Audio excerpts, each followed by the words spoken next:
दशावतार म्हटलं की on stage काम करायचं, त्याच्यात रिटेक नसतो नाही. आणि तू पिकासो मध्ये काम केलंय. बरोबर. तो अनुभव आणि दशावताराचा अनुभव याचं कसं पिकासो फिल्म करताना माझ्या मनात भीती होतीच, कारण पहिल्यांदाच मी मोठ्या पडद्यावर झळकत होतो. आणि लोकराजा माझे वडील त्यांचा आशीर्वाद सदैव माझ्या मस्तकी याची वेळोवेळी मला प्रचिती आलेली आहे. आणि पहिला प्रयोग मी माणगाव येथे 19 फेब्रुवारीला 2022ला केला. त्यावेळी लोकराजा माझे वडिलांना जाऊन 13वा दिवस होता. त्या दिवशी पहिला प्रयोग आम्ही माणगाव येथे अजिंक्यतारा येथे. खूप प्रेशर होता, पण रसिकांच्या आशीर्वादाने, माझ्या सहकलाकारांच्या मार्गदर्शनाने, त्यांच्या आशीर्वादाने, माझ्या कलेश्वर गणपतीच्या कृपेने तो प्रयोग यशस्वी झाला. नोकरी करून हा व्यवसाय करेन त्याच्यानंतर मी गावी आलो, जे ओढ निर्माण झाली गावी आलो. त्याच्यानंतर मग ही पारंपरिक कंपनी, मोठ्या कंपनीत मग चालू केली. संयुक्त दशावतार मध्ये तुमचा खास निमंत्रण म्हणजे कॉमेडी हा अंग नाटकात असला तर कृष्णा काटकर पहिलं असतं. म्हणजे गाववाल्यांची अपेक्षा असतात. म्हणजे कॉमेडी तर कृष्णा काटकर हवंच. आणि तुम्हाला ट्रिक सीन करायला आवडतो की आपला पारंपरिक दशावतार? दशावतार हे पारंपरिक आहे. पारंपरिक ही आवड वेगळी असते. ट्रिक सीन ही नाईलाज असतो. कुठंतरी चालत्या जगाबरोबर चालायला पाहिजे. पण आम्ही आमची अस्मिता सोडून ट्रिक सीन करत नाही.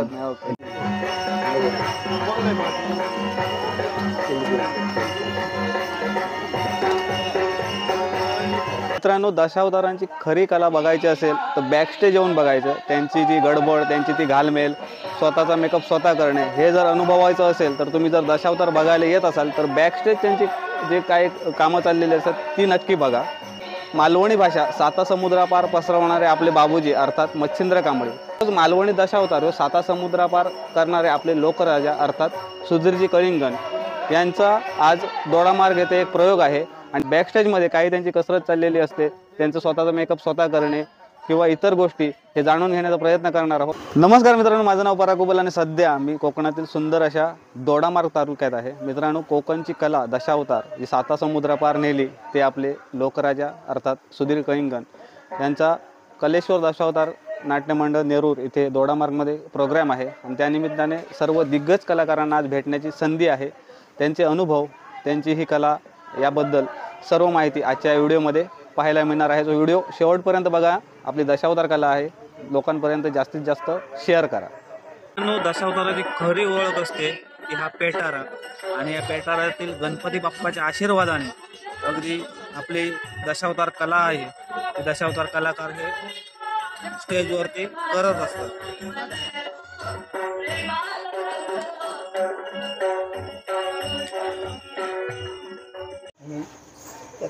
काय केलं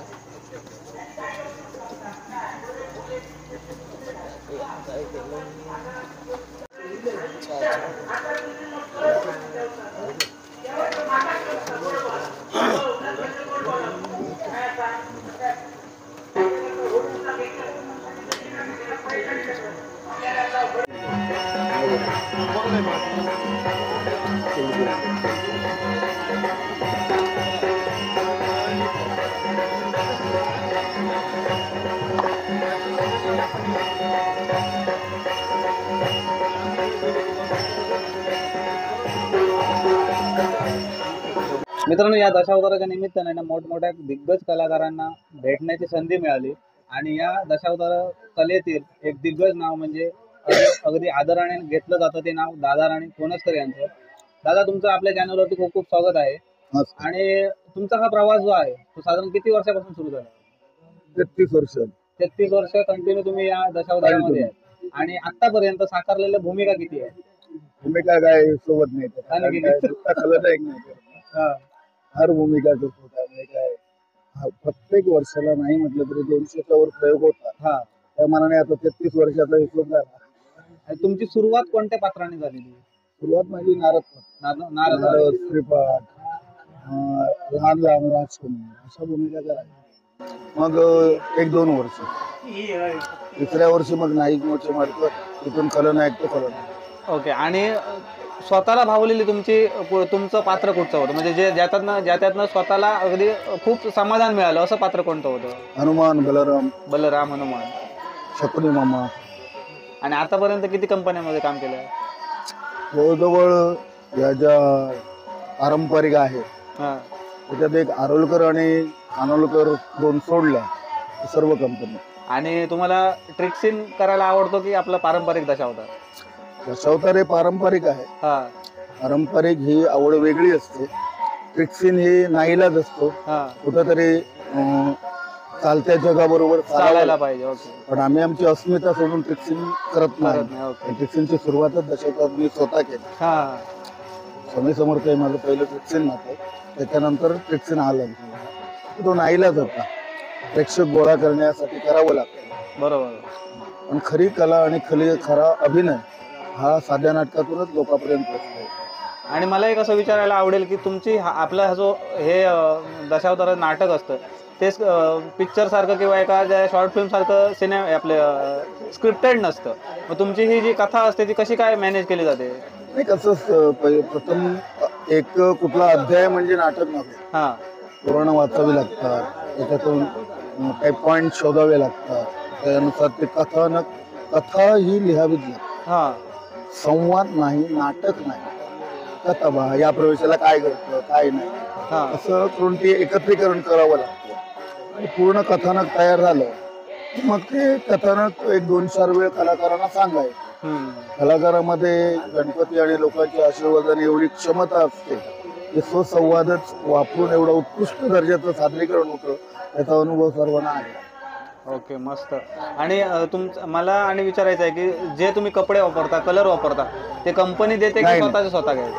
कंपनीचं काही नाही. स्वतःचं स्वतः घ्यायचं. सगळे कलाकाराचं स्वतःच. आणि महत्वाची एक गोष्ट मित्रांनो की स्वतःचा इकडे मेकअप जो आहे तो स्वतः करावा लागतो. आणि खूप छान दादा नटलेले आहेत, रंगलेले आहेत. अगदी दिसतात अगदी राजेशाही थाट या पात्रातून आपल्याला दिसतोय. तो खूप खूप धन्यवाद दादा. आणि दशावतारातील कॉमेडी पात्र होय ना? होय होय. कृष्णा काका आहेत आपल्यासोबत. कॉमेडी पात्र साकारताना कसं वाटतं? पहिल्यापासून आहारी पडत गेला आमच्या, हा. त्याच्यामुळे आता त्याचे काय वाटणारच नाही. मग तुम्ही एकच भूमिका करता? असं काही नाही. खयची भूमिका मी केली? रोल सगळे केलेले असत दशावतारात. नारद केलं, राजा केलं, हा. विलन करतोय. लोकांना आवडलेली तुमची भूमिका काय? जास्त विनोदी. पहिला म्हणजे तुमचा आधी चेहराच विनोदी वाटता. गंगला गाप्तीन म्हणून एक कांचन गंगातलं रोल फेमस झालं पहिलं. गंगला गाप्ती. गाप्तीनं श्रीपाठ. पहिलं मी श्रीपाठ करी. त्याच्यात ह्याच कंपनीत फेमस झालोय मी.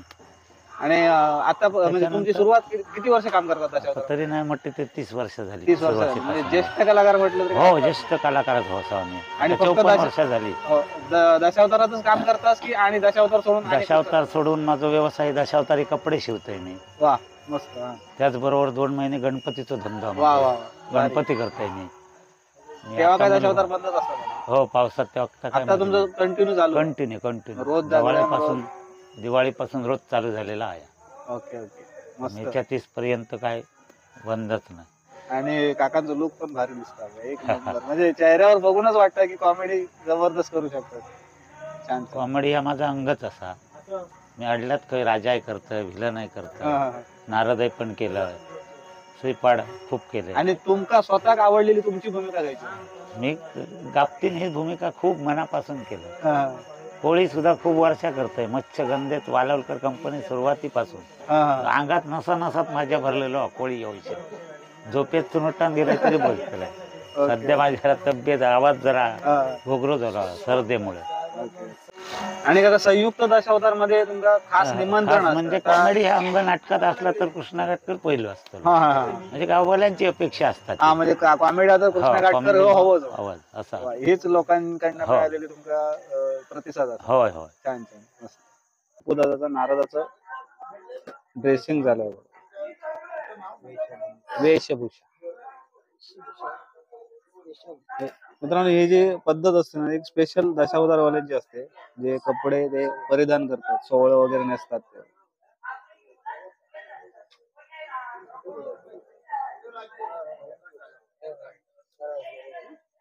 मित्रांनो आपल्यासोबत सुनील काका आहेत. त्यांच्याशी आपण थोडीशी चर्चा करणार आहोत. हे जे पात्र आहे ना हे माझ्या बरोबर कायम डोळ्यासमोर आहे. कारण आचऱ्यात आमच्या गावात यांनी बऱ्याच वेळा नाटक केलेलं आहे आणि बऱ्याच वेळा खलनायकाची भूमिका केलेली आहे. आजची भूमिका कुठची आहे? आज पण खलनायकच आहे. पण साईड विलन असं व्हायचं. मेन विलन म्हणजे या नाटकाचे दादा राणी कोणस्कर आहेत.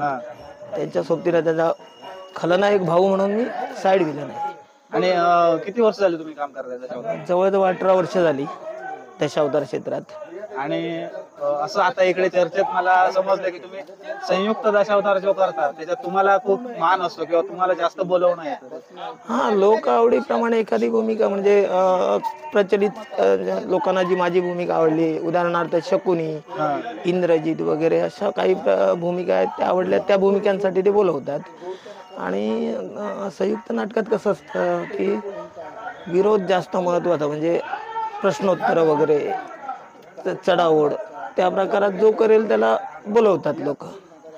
असतात माझी जास्त घ्यायला जमत नाही कारण गणपती करतो मी म्हणून, पण सीझन त्या संयुक्त सीझनात 17-18 तरी मी करतो नाटकं. आणि आतापर्यंत किती पात्र रंगवले तुम्ही?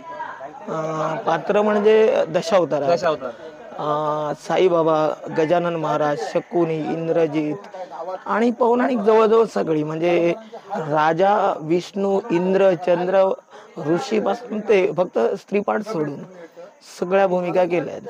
आणि ह्या सगळ्या गोष्टींचं श्रेय म्हणजे माझे गुरुमाऊली सुधीर कैंगन. त्यांनी अक्षरशः बोटाला धरून शिकवलंय. त्यामुळे प्रत्येक भूमिकेत उतरून त्या भूमिकेला कसा न्याय द्यावा हा प्रयत्न असतो माझा. आणि आतापर्यंत मी जे काही चांगलं करतो हे त्यांची शिकवण म्हणजे सुधीर कैंगन. आणि काही चुकत असेल तर ते माझी चूक आहे हे मी मान्य करतो. ओके ओके, भारी. आणि स्वतः आवडलेली तुमची भूमिका कोणती आहे? साई समर्थ मध्ये साईबाबांची भूमिका आणि वसररड मधील शकुनी, दोन भूमिका अक्षरशः ते जगलोय मी भूमिका त्या दोन्ही. कामगार कल्याण सारख्या स्पर्धेत पण नंबर आला, इतर स्पर्धांमध्ये पण 1 नंबरच होता माझा त्या पिरियडमध्ये, म्हणजे जे नाटक करायचो त्या वेळेला. आणि लोकांचा पण त्या भूमिकेला म्हणजे शकुनीला शिव्यांचा प्रतिसाद जास्त असायचा. आर्थिक जरी नसला तरी शिव्या लोक द्यायचे. तेच तुमची कमाई आहे. आता निळू फुलेंना खलनायकाची मेन कमाई म्हणजे शिव्या. हो, आता निळू फुलेंचं उदाहरण घ्यायचं तर त्यांना जास्त जेवढ्या शिव्या मिळतील तेवढे त्यांचा अभिनय एकदम स्ट्रॉंग झालेला असतो असं म्हणतात. साल आठवत नाही मला, पण कणकवलीत आमचं एक नाटक होतं तेव्हा मी वावळेश्वर कंपनीत होतो. माझा साईड विलन युधाजित म्हणून होता आणि राजा आणि राणीला मारण्याचा एक सीन होता. आणि तो मी मारत असताना समोर एक म्हातारी वयस्क बसलेली आणि ती तिथूनच शिव्या दिल्या आणि तिने चप्पल उचललेलं मारायला. तुमच्या दशावतार तो खलनायक तिच्यापर्यंत पोहोचलेला असता. अशा बऱ्याच घटना घडल्या खलनायक साकार करत असताना. Okay okay. आणि दशावतारा व्यतिरिक्त तुम्ही काय काय काम करता? दशावतारा म्हणजे मी सुरुवातीला माझी रिक्षा होती, परत सुमो गाडीवर जायचो मी, किंवा ह्या 407 चालवायला मी भाडे, ते काय माझ्या नाहीत, माझी फक्त रिक्षा होती. बाकी ते ड्रायव्हर म्हणून जातो. आता रिक्षा वगैरे विकली, पण ड्रायव्हर कोणी बोलवलं, काम असलं रिकाम असलो की जातो. बाकी घरकाम, शेती, पावसाळ्यात गणपती करणं वगैरे वगैरे असत सगळे छंद आहेत. म्हणजे हे असे छंद, वाईट छंद नाही, पण हा कुठचं चांगलं काम होण्यासाठी छंद महत्वाचा असतो. दशावतार कला सुद्धा चांगली अवगत करण्यासाठी छंद लागतो तिचा. नुसता रंगलोय म्हणजे कला आली नाही, त्या कलेपाठी जगलं पाहिजे. तो एखादी भूमिका असली तर ती भूमिका जगायला पाहिजे, तो प्रयत्न असतो माझा. बाकी सगळं रसिक मायबापांच्या आशीर्वादावर. खूप छान वाटलं.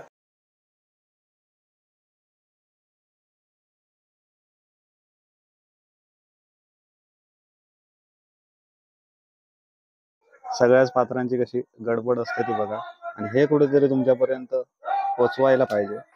कारण दशावतार बघणं आणि दशावताराच्या बॅकस्टेजची धांदल, दादाचा एक एंट्री होऊन गेले आणि दुसऱ्या एंट्रीची गडबड बघा किती चालू आहे. मित्रांनो, एखाद्या स्त्रीलाही लाजवेल अशी वेशभूषा, केशभूषा आणि रंगभूषा स्वतः केलेले आणि सगळ्यांच्या मनात भरलेली आपले निळकंठ सावंत हे आपल्या सोबत आहेत. नमस्कार. स्त्री भूमिका साकारताना कसं वाटतं? नमस्कार, मी दशावतारी स्त्री भूमिका साकारणारा कलाकार निळकंठ सावंत.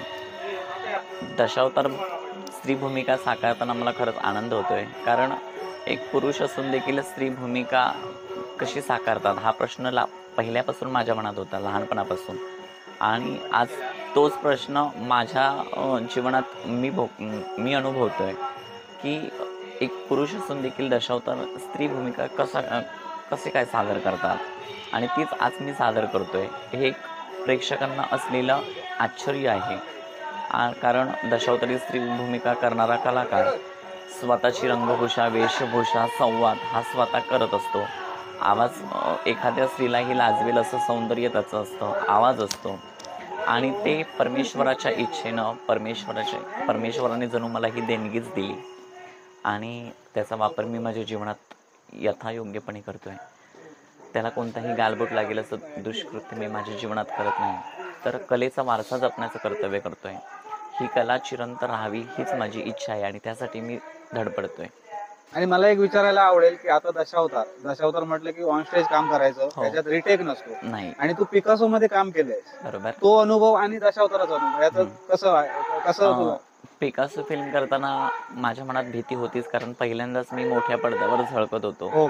आणि ती संधी मला दिग्दर्शक डायरेक्टर श्री अभिजित वारंग सर यांनी मला पिकासो या फिल्ममध्ये संधी दिली, आणि त्या संधीचा मी फायदा उठवला. कारण एखाद्या सिनेमात भूमिका करण्याची संधी मला मिळते, मग ती मी कशी नाकारू. आणि त्यांना मी सहज हो म्हटलं. त्यानंतर शूटिंग सुरू झाल्यात.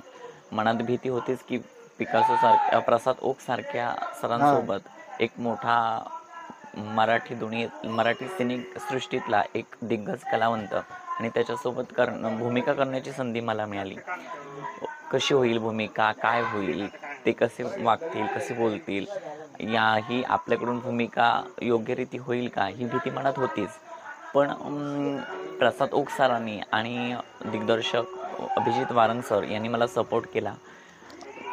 काय शूटिंगच्या वेळी माणसानं काय करावं, कसं बोलावं, कसं वागावं, स्टेज वावर कसा असावा, हे त्यांनी आम्हाला शिकविलं. त्यामुळे मला त्यांच्यासोबत भूमिका करताना आणि पिकासो फिल्ममध्ये भूमिका करताना मला एक वेगळा अनुभव देखील आला आणि माझा फायदा पण झाला.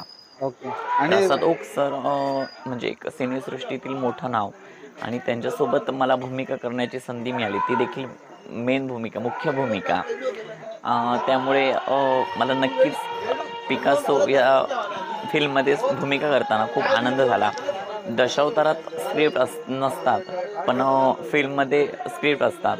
पण त्यावेळी असं झालं की प्रसाद ओक सरांसोबत भूमिका असल्यामुळे त्यांच्या काही स्क्रिप्ट मला वापराव्या लागल्यात, त्या मला पाठांतर करून वापराव्या लागल्यात. दशावतारात तसं नसतं, स्क्रिप्ट नाही, ऑन दी स्पॉट जे काही होईल ते समोरचा कलाकार जसं बोलेल त्याला त्याच शब्दात उत्तर देण्याची ताकद ज्या कलाकारात असते तो दशावतारी कलाकार. आणि खूप खूप धन्यवाद तुमच्यासारखे दशावतार कलाकार ही दशावतार कला जगतायत. त्याच्यामुळे या दशावतार कलेचा वारसा कुठेतरी आजपर्यंत चालू आहे. खंत एकच वाटते की दशावतारी कलेला लोकाश्रय आहे पण राजश्रय नाही. पण तेवढाच आत्मविश्वास देखील आहे की काही वर्षांनी, काही दिवसांनी का असेल म्हणता येईल की या कलेला राजश्रय देखील नक्की मिळेल. धन्यवाद. दशावतार कलेतील ही नारदाची वेशभूषा आणि रंगभूषा पप्पूदादा साकारतोय. बरीच वर्ष पप्पूदादा हे कॅरेक्टर साकारतोय. कसं वाटतं आणि लोकांचा प्रतिसाद कसा आहे? नमस्कार, मी पप्पू वाडेगावकर. खूप आनंद वाटतोय, कारण दशावतारात आलेला तर मला जवळजवळ 11 वर्ष झाली. आणि या 11 वर्षात जेव्हा मी सुरुवात केली ती पहिलीच भूमिका म्हणजे माझी जांबुवंत नाटकातील जांबुवंती. त्याच्यानंतर मी दशावतारात आरत फिरवली, कॉमेडी सोंग केली, बरीच सोंग अशी केली. त्याच्यात माझ्या आवडती भूमिका म्हणजे नारद आणि दुसरी म्हणजे कृष्ण. आणि लोकांना आवडत असलेली तुझी भूमिका नारद अर्थातच. आणि किती वर्ष झाली तुला काम करताना? 11 वर्ष. 11 वर्ष झाली. आणि किती कंपन्यामध्ये आतापर्यंत काम केलंय? तरी खानोलकर, वालालकर, चेनवणकर, नटवारी नटसम्राट बाबी कलिंगन प्रस्तुत कलेश्वर दशावतार. त्यानंतर सध्या आमची चालू आहे ती लोकराजा सुधीर कलिंगन प्रस्तुत कलेश्वर दशावतार. जवळजवळ आता 11 वर्ष झाली. आणि त्यात माझी सुरुवात झाली मुंबईत. मुंबईमध्ये मी तेव्हा सिद्धिविनायक दशावतार नाट्य मंडळ मालक सन्माननीय शंकर मिस्त्री हे होते. त्याच्यानंतर नामवंत कलाकार मुंबईतील होते. नोकरी करून हा व्यवसाय करेन दशावतार. त्याच्यानंतर मी गावी आलो, जे ओढ निर्माण झाली मी गावी आलो. त्याच्यानंतर मग ही पारंपरिक कंपनी मोठ्या कंपनीत मग चालू केली. आणि तू जी ही दशावतार कला साकारतोय, वडिलांचा वारसा आहे की तुझ्यापासून सुरुवातच झाली आहे? वडील माझे असे म्हणजे दशावतारात असे झान वगैरे वाजवायचे, झान वादक, तालरक्षक, तेव्हा धोंडी मानकर ज्येष्ठ कलावंत त्यांच्यावर ते जायचे वगैरे नाटकाला वगैरे असे दशावतार ते झान वगैरे वाजवायचे. पण मी दशावतारात जो आलोय ते मला माहित पण नव्हतं की वडील माझे दशावतारात झान वगैरे वाजवायचे. जेव्हा मी दशावतार आलो तेव्हा मला कळलं की बरेच जण सांगायला लागले की जुने ज्येष्ठ कलावंत, तेव्हा कोण तू, कुठला तू, अमुक अमुक, मग तुमच्या वडिलांना आम्ही ओळखतो, असे धान वाजवायचे वगैरे असं. पण खरा मला दशावताराला सपोर्ट केला माझ्या घरच्यांनी. आणि आता लग्नाला माझ्या 5 वर्ष झाली, 5-6 वर्ष झाली. आणि त्या 5-6 वर्षाच्या दरम्यान ह्या कलेत मला खरी गरज म्हणजे मला जे सहाय्य केलं ते माझ्या पत्नीने, ओके, माझ्या बायकोने. छान नारदाला अगदी साजेसा मेकअप.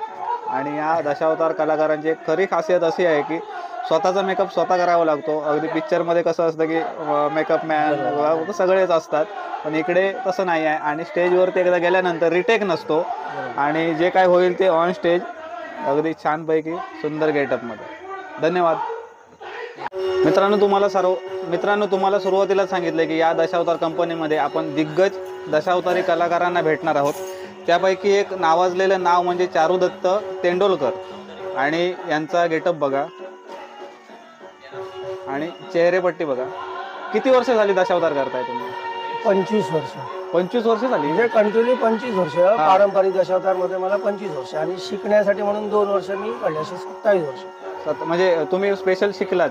शिकलं म्हणजे असं बारीक सारीक कंपनीत जाऊन आपलं काय सहन करायचं. Okay okay. म्हणजे कंटिन्यू म्हणजे धंद्यामध्ये 25 वर्ष पूर्ण झाली. हे 25 वर्ष आहे. आणि आता तुम्ही स्त्री गेटअप मध्ये दिसताय, तर याच्या अगोदर कुठच्या भूमिका केल्या आहेत? नाही, पहिल्यापासून स्त्री फक्त. कधीतरी गरज पडली तर इंद्र वगैरे असं म्हणजे राजपाटाची नारद केलाय मी त्याचा. आणि 25 वर्षात तुम्ही दशावतार कला करताय, सादर करतायत. कोणत्या मोठमोठ्या कलाकारांचा वारसा तुम्हाला लाभला? तुकाराम गावडे, कैलासजी डांबरेकर, नंतर आमचे दामू जोशी, हरिश्चंद्र गावकर, पारसेकर मालक स्वतः, दादा कुणसकर आमचे त्यांच्या सानिध्य. त्याप्रमाणे बाबली नाईक, आनंद नार्वेकर, विलास तेंडुलकर, संजय पाटील, संजय वालालकर, संजय पाटील हे माझे तसे बघायला तर गुरु आहेत पहिल्या वेळेला. आणि त्याशिवाय यशवंत तेंडुलकर हे माझे पहिले गुरु. त्यांच्या सानिध्यात मी राहून 1 वर्ष जरी राहिलो तरी त्यांच्या सानिध्यात राहून मी त्यांच्याकडे ज्या काय कला आहे त्या शिकलो. म्हणजे ते यशवंत तेंडुलकर, विलास तेंडुलकर, संजय पाटील ही सर्व मंडळी त्या ठिकाणी होती. त्यावेळी त्यांनी मला दशावतार म्हणजे सगळ्या गोष्टी शिकवल्या. ते माझं पहिलं वर्ष दशावताराचं, म्हणजे पारंपरिक दशावतारमध्ये. तिथून मी मामा मोचोडकर दशावतारमध्ये ज्यावेळी कार्यरत झालो त्यावेळी त्या ठिकाणी मला हरिश्चंद्र गावकर, उल्हास नाईक, दामोदर जोशी, आबा जोशी अशी दिग्गज कलावंत मला त्या ठिकाणी भेटले. त्यांचं मार्गदर्शन झालं. त्याप्रमाणे पेटी वाजवणारे सुभाष सातोळकर यांनी मला दशावताराची पूर्णपणे जी काय बांधिलकी असते दशावतार म्हणजे कसं काय असं काय गाण्यापासनं हावभाव कसे असतात त्याच्याबद्दल त्यांनी बऱ्याच वेळा मला, आम्ही चालताना बोलताना असं जात असताना वाटेने त्याने मला सगळ्या गोष्टी सांगितल्या. त्यातून मी शिकलो. असं करत मी त्यानंतर खानोलकर कंपनीमध्ये आलो. त्यावेळी त्या ठिकाणी मला डांबरेकर, तुकाराम गावडे, पुन्हा आबा जोशी, कांता मिसरी ही चांगल्या प्रकारची कलावंत मला मिळाली. ते त्या ठिकाणी असणारे संगीत साथ म्हणजे चांगल्या प्रकारची म्हणजे नाता गोसावी चांगलं असं सुराड वगैरे असे करणारे म्हणजे स्वतः त्यांच्या सानिध्यात राहून मी गाणी शिकलो, संगीत माझं शिकलो त्यांच्या सानिध्यात राहून. गणेश मिस्त्री असे. आणि त्यानंतर मी पारसेकर कंपनीवर राहिलो. पारसेकर कंपनी कार्यरत मी 11 वर्ष सतत 11 वर्ष राहिलो. त्या ठिकाणी असणारे दिग्गज कलावंत म्हणजे दादा कुणसकर, बाबली नाईक, आनंद नार्वेकर, त्याशिवाय सुरेश धुरी यांच्यासारखे चांगले कलावंत त्या ठिकाणी मला मिळाले. माझ्या सानिध्यात असणारा 4 वर्ष मला आमचे म्हणजे उत्कृष्ट स्त्री कलाकार म्हणजे सुधीर तांडे यांच्या समेत मी कला सादर केला. त्यानंतर मग फिरता असं म्हणजे 1 वर्ष असं नाईक मोचवाडकर, मालालकर, त्याच्यानंतर देवेंद्र नाईक, चनवणकर कंपनी आणि आता ही लोकराजा सुधीर पळीकर यांच्या कंपनीने आहे कार्यरत. असा तुमचं- प्रवास माझा 25 वर्षाचा पूर्ण झाला. आणि तुमचं गाव कुठचं?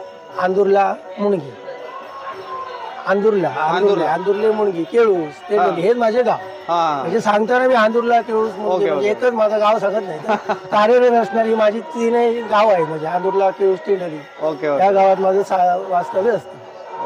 आणि त्या ठिकाणी राहून मी आतापर्यंत माझी कला सादर केली. अनेक कलाकारांचे मला हातभार मिळाले.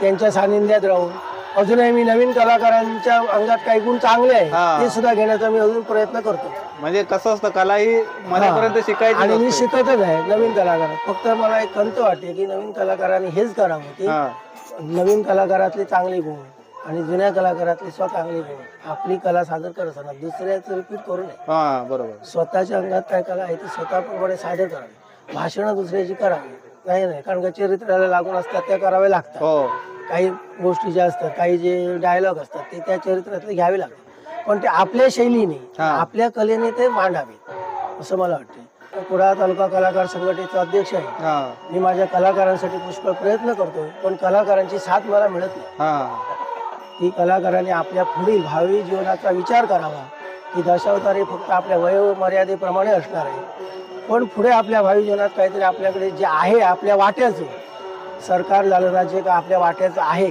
ते मिळवण्याचा प्रयत्न करावा. ते तिथे पडू नये, ते आपल्या हक्काचं आहे ते आपल्याला मिळावं, ते कोणीतरी दुसरा खातोय हा याचा विचार प्रत्येक कलाकाराने करावा आणि एक संघटित होऊन आपली ही जी कला आहे ती रुजवण्याचा प्रयत्न करावा.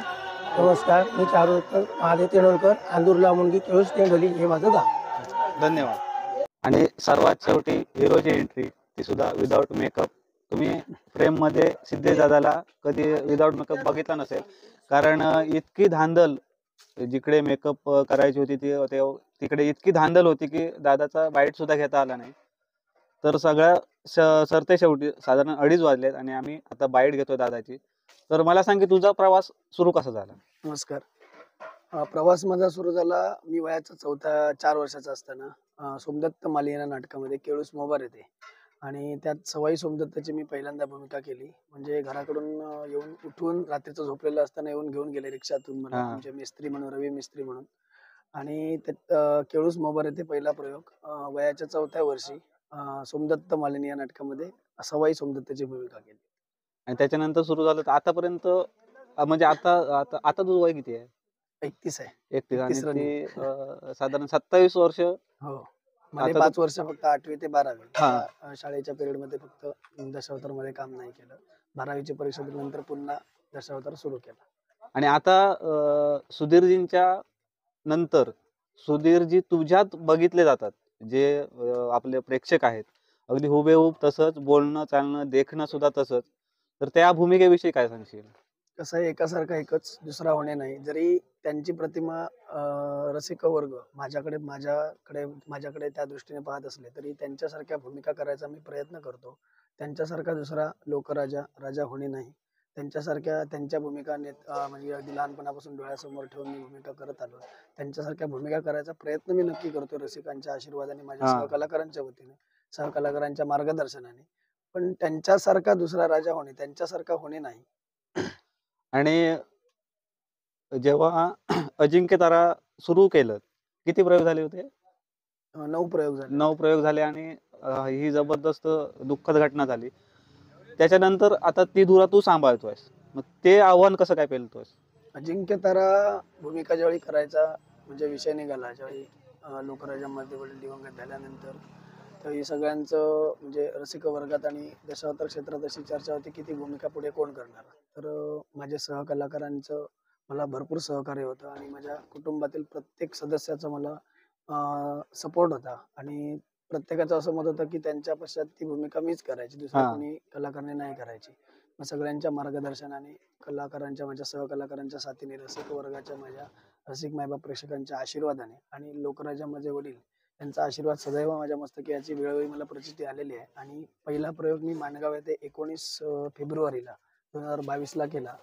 त्यावेळी लोकराजा माझे वडिलांना 13वा दिवस जो होता त्या दिवशी पहिला प्रयोग आम्ही माणगाव येथे अजिंक्य तारा येथे. खूप प्रेशर होता, पण रसिकांच्या आशीर्वादाने, माझ्या सहकलाकारांच्या मार्गदर्शनाने, त्यांच्या आशीर्वादाने, माझ्या कलेश्वर गणपतीच्या कृपेने तो प्रयोग यशस्वी झाला. त्याचे जवळजवळ आज 90 प्रयोग अजिंक्यतारा भाग 1चे झालेले आहेत, ते रसिकांच्या आशीर्वाद. आणि खूप महत्त्वाचं म्हणजे ही कला तू नुसती जोपासत नाही आहे, तर ती जगतो आहेस. आणि तुझ्याबरोबर बरीचशी कुटुंब तुझ्या सोबत आहेत, त्यांनाही तू संधी देतो आहेस. बरेचसे कलाकार तुझ्या सोबत येऊन गेले आहेत. सो ही कुठेतरी एक चांगली भावना आहे की खरोखरच हा दशावतार कलाकार कला जगतो आहे. स्टेजवरचं दाखवण्यापेक्षा मला असं वाटलं की तुमची स्टेज मागची जी गडबड आहे ती लोकांपर्यंत पोचावी. किती गडबड असते, कारण आता तुम्ही जर बघत असाल मित्रांनो तर 2:30 वाजलेत आणि दादाची बाईट सुद्धा घेता आली नाही, इतकी गडबड होती. खूप धमाल आली आजच्या व्हिडिओमध्ये आणि तुमच्या पुढील वाटचालीसाठी खूप खूप शुभेच्छा. धन्यवाद.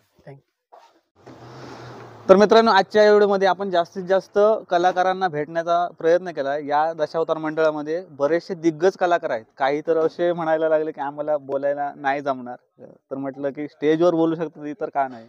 कॅमेऱ्यासमोर बोलायला थोडे ते म्हणजे लाजत होते, घाबरत होते. बरेचसे जण या दशावतार कंपनीमध्ये आहेत. दशावतार जगत आहेत, आपली कला जी आहे ती जोपासत आहेत, जगापर्यंत पोहोचवण्याचं काम करत आहेत.